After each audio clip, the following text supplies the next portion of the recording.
Welcome to ACC Nation, featuring sports news and special guest interviews. Here's Will Ojanen and Jim Quist. What's up, ACC Nation? This is Will Ojanen, and I am riding solo this week. And in a time when, by now, we usually know what's happening in ACC men's basketball, we have very little figured out at this point. We don't know who's going to win the league. We don't know who the four buys are necessarily. We don't have them all sorted. And we don't fully know who's making the NCAA tournament. We got some bubble teams that inexcusably keep taking pretty big L's, and it's somehow they're still hanging around the bubble. We'll get to that in just a moment. But let's get into what I mentioned off the top. We don't know who's going to win the league yet. We know it's either going to be Duke or North Carolina. Now, as we record on Monday night, North Carolina currently sits on a one-game lead at 15-3 overall in the ACC. Duke one game behind at 14-4. And as I'm recording, Duke is about to tip off against NC State in what could very well be a trap game. Now, by the time we hear this, I'll either look like a genius or a damn fool. I'm good at looking like a damn fool. But that is a trap game with Carolina and Duke's, scheduled to conclude the regular season Saturday in Durham. A big game for both teams. Carolina obviously won the first game in a real competitive game in Chapel Hill. Duke looking for revenge. That would be a big win. And Carolina coming off a win over NC State on Saturday, where they got out to a really sluggish start in the first half. Were actually trailing at halftime, but their defense really clamped down in the second half and held the Wolfpack to a very low shooting percentage, and they just really struggled through the second half and a win there. Meanwhile, Duke beating Virginia by about $1 billion. Okay, it was only like 25, but it felt more like $1 billion. We'll get to Virginia momentarily, but Duke continues to handle business. Like I said, 14-4, 23-6 overall. We know those two are obvious locks into the NCAA tournament, as they are a 2 seed and a 3 seed. Carolina being the 2 seed, Duke being the 3 seed. According to our good friend Jason Carmelo over at Big Underdog Bracketology. Again, that's big-underdog.com. We have Clemson, who we'll just get into it right now. Clemson is a 6 seed, yet is sitting at 10-8 overall. Is in position. Well, they have a chance to get the double bye out of into the ACC tournament, and we'll have a couple days off, but they inexcusably keep taking losses. They lost again Saturday at Notre Dame, 69-62. Notre Dame's been playing really good basketball as of late. I mean, their record doesn't indicate it. I mean, they're 7-11 in the league, 12-17 overall, but they have ripped off some pretty impressive wins lately, beating, like I said, Clemson, beating Wake. They've been they obviously beat Virginia early in the season by 22 before they really started to figure things out. They have a really good backcourt. Marcus Burton, a freshman, could end up on some all-ACC teams at the end of the postseason, but he will definitely be there going into next season. And then the coach's son, Shrewsbury, is having a really strong season as well. They have a really good future if they can keep both. Obviously, Shrewsbury's not going anywhere, but Marcus Burton could be a little lured by a good NIL deal. You never know. I hope he stays, because I think Notre Dame will be really, really good next year if they can keep them and then add some front court pieces. They look like a good team with a lot of potential. And we saw Micah Shrewsbury do a really good job at Penn State, and I think he's working his way to tournament contention here at Notre Dame. And we talked about Virginia a moment ago, losing by 25 at Cameron Indoor. And it's just a weird situation for the Hoos. That's their third loss in 4 games or so. What is it? Where they've failed to crack 50. But they obviously beat Boston College Wednesday night, scoring 72 in the process. I know Boston College has kind of plummeted a little bit as the season has progressed here, currently sitting in 12th place in the ACC. Virginia's got to right the ship. They're still barely in. They're in Jason Carmelo's last 4 in as an 11. Got to beat Georgia Tech on Saturday. They are off until then, but they have to win that game if they want to have a shot at getting into the tournament. They did play earlier in the season. Virginia won at Georgia Tech by 9. This Virginia offense is completely broken. It needs a lot of.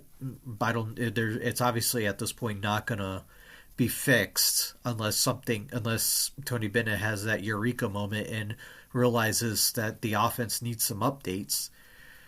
Until then, I'm skeptical about what this team can accomplish. They're going to need at least one win in the ACC tournament to be kind of safe.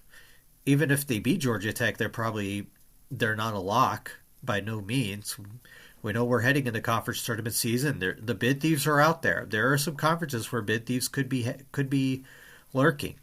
So if you're right on the bubble like Virginia and Wake Forest, you cannot take another bad L at this point. Otherwise, you're going to be the NIT. Speaking of Wake, all that momentum off of beating Duke, and then to quote Billy Madison, "You blew it!" A tough week for the Deacs as they lost at Notre Dame 70-65 and at Virginia Tech 87-76. 2 games this week. They both at home take on Georgia Tech and Clemson. They're going to have to sweep and pray for some help around the bubble with some teams losing to really have a shot at getting back in. They're in Jason Carmelo's first 4 out, and the Pitt's in the next 4 out, which is an interesting situation. They have a couple of quad 3 losses that really sting them on the resume. Otherwise, they'd probably be in contention, but they've been one of the hottest teams in the league of late. Blake Hinson being the catalyst for that. Looking at the ACC standings, though, like I mentioned, Carolina and Duke are in first and second, 1 game separated. Virginia, despite all of its woes, they're sitting at 12-7 in the league and 21-9 overall. And it was just interesting to me to watch on Twitter Saturday, seeing the discourse about the Who's, and the sky is falling. Yet this team has won 21 games in a down year. I swear Virginia fans are really spoiled when we're complaining about having a down year, yet sitting at 3rd in the ACC currently and 21-9 overall.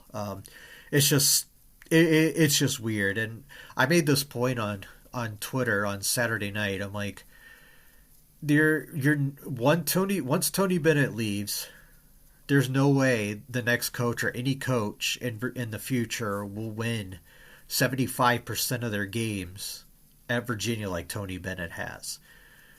Who knows when Tony Bennett decides to retire? I mean, he's still in his early 50s, but then again, he could decide that the new trend in collegiate sports with the NIL and maybe just too much for him. I mean, he could leave, but he clearly can still recruit, but he just needs some tweaks in the offensive system. I think it's fair to say that calling for his job is completely off limits to me, because you can go back to looking at Virginia's history from basically the year they went to the Final Four, the year after Ralph Sampson graduated in the mid-'80s, to 2014 when they won the ACC. And outside of a couple of years here and there, there's not much there.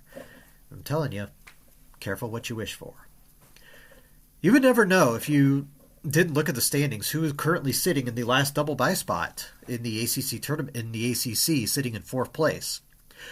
That would be Syracuse, who's won 4 in a row and suddenly is creeping into the picture. Nice season for Red Autry, his first year at the helm at Syracuse. They've won 20 games. Not really much of a threat for the NCAA tournament. They're currently sitting at 84th in the net. They also do have a quad 3 loss that kind of stings them, but still overall a pretty successful season for Syracuse. They have 1 game left this week. They play on Tuesday and then will be off until the ACC tournament. Sitting in 5th place, also with 8 losses, are Clemson, Pitt, and Wake. So really, there's a lot of teams vying for a double bye in the ACC tournament. Even though I said Virginia's 12-7, they're not a lock. If they were to lose to Georgia Tech next Saturday, they would fall out. They could fall as low as something like 6th. So, yeah, they got, like I said, they got to win in order to continue, have a double bye for the ACC tournament. Again, like I said, Clemson 10-8, surprising. I know the win over Alabama early in the season at Alabama is really holding them in terms of the resume. We know. And I've made it known, I'm not the biggest Brad Brownell guy. I feel like his teams consistently fall short of expectations. So I figured they would have a shot of being 4th, 5th in the league, and I figured there'd be more there, other than I thought they would do better than flirting with 500 in the league. Pitt, I think, had a pretty solid season. I wasn't exactly sure what to make of them coming in. I think Bub Carrington, the point guard, as a freshman, has had a really good impact, and obviously Blake Hinson's taken a big step forward. And Wake, I thought could be really good, but they got out really well, especially in league play, but there just wasn't a lot of substance on their resume. Obviously, beating Duke's a big deal. The Florida win is looking okay. I mean, it fluctuates a lot between a quad 1 and quad 2 win. They obviously beat Virginia, I think that's a quad 2 win. They beat them at home earlier in the season. It's just a really weird. And sitting a game back of them are both Florida State and NC State. It's kind of, and those are a tale of two different programs right now. I think Florida State being 9-9 at this point, I think that's really solid. This team has really struggled the past couple of years, and there were a lot of murmurs and whispers about Leonard Hamilton and whether or not he'd still be around after this upcoming season. But he's gotten him to 500 at least in the league. It was still 2 games to go. Meanwhile, NC State is just, I wonder if Kevin Keatts has done all he can at that program. And I was looking at this on researching this over the weekend, and just kind of looking what NC State's done ever since Herb Sendek left 2 decades ago. And they had a couple good seasons under Mark Gottfried his first couple seasons when he took over, but then his last 2 years were complete crap. And in Kevin Keatts, he's taken them to the NCAA tournament a couple of times, but they've been really low seeds, like 9s and 11s. So it's not like he's been able to put them in a chance to succeed in the tournament. And I just wonder if it's time for a fresh face there, because I feel like this program is capable of a lot more. And we'll see. I mean, maybe, and it's a conversation I had with a friend of the show, Evan from Red and White Podcast. After the news came out, Boo Corrigan had signed an extension in NC State, and I'm like, it's curious, because when you look at the coaches of the big time programs at NC State, they were all already in place before Boo Corrigan got there. He hasn't had to make a major hire yet. So we don't even know if he's even a good athletic director yet. He's basically been able to keep status quo because all the previous coaches have done pretty solid jobs. I mean, you look at the baseball program, Elliot Avon's been a stalwart there for a long time. Doran has really, done a good job too. He's not really danger. The women's program is one of the best in the league. It just feels like the men's basketball program is kind of stagnant, and I just don't know if Keatts is the right coach for the job anymore.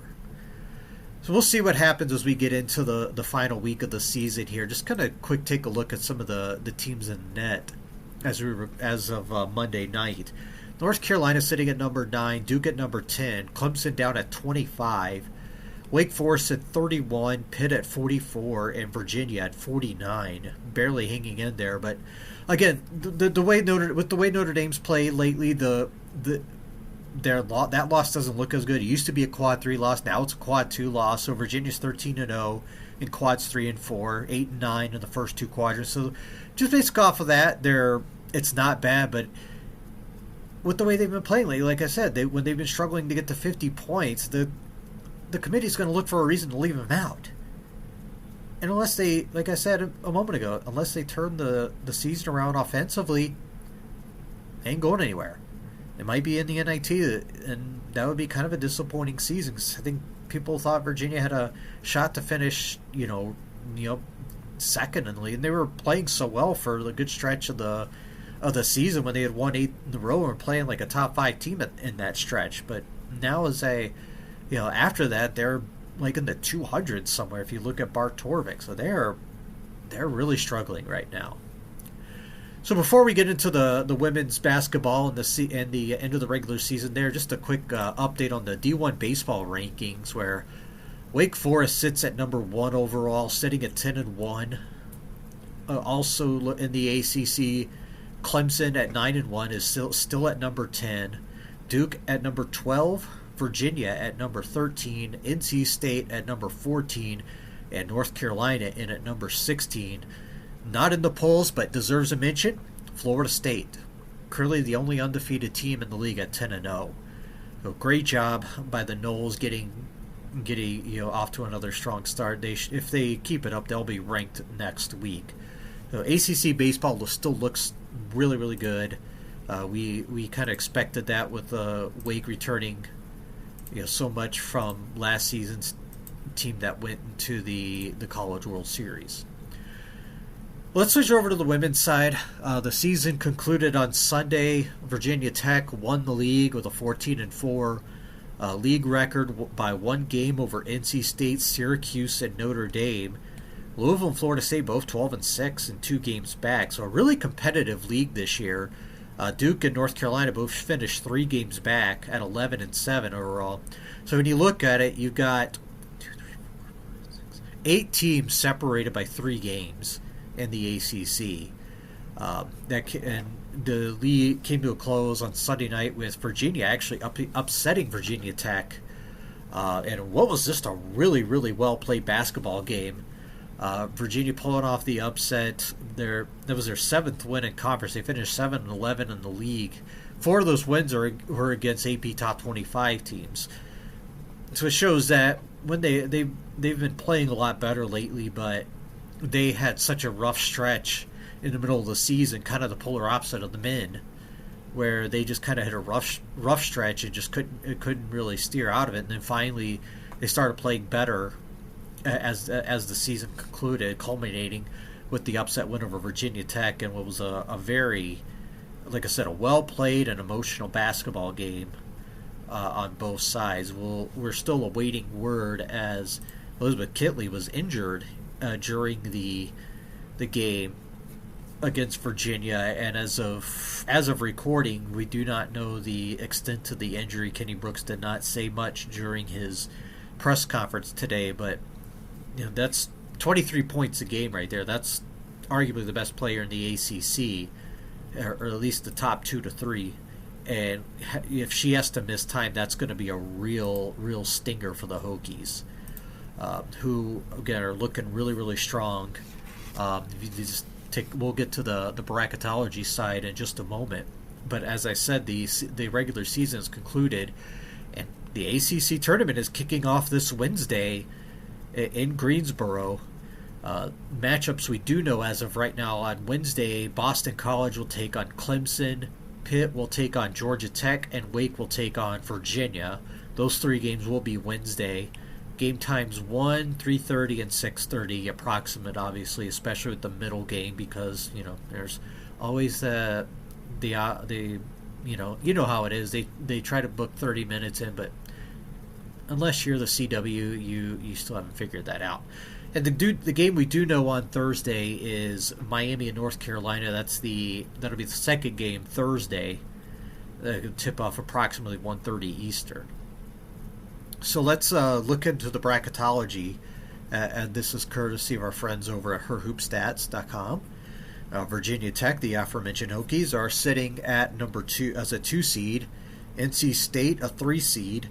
Louisville and Notre Dame are sitting at 5 seeds. UNC and Syracuse at a 6. Florida State and Duke at 7. And Miami's still hanging in as a 9 seed. So currently looking at 9 teams from the ACC to make the tournament this year, which, as if you've listened to the podcast, we've talked about it with Megan Gower. This is going to be a real tough league this year, and that has certainly held true to this point with 9 teams currently in the field, all pretty safe to this point. Okay, so we'll talk to you again next week. Hopefully, Jim will be back and we'll be at full strength. We'll have more of an idea of what's happening in ACC basketball on the men's side, get you an update of more of the spring sports as those really get going. So we'll talk to you next time. Until then, Skol. Thanks for listening to ACC Nation. Be sure to listen, like and subscribe to our podcast, radio, and YouTube channels by visiting accnation.net. Follow us on Instagram, X, Facebook, Mastodon, Threads, Blue Sky and Reddit at ACC Nation.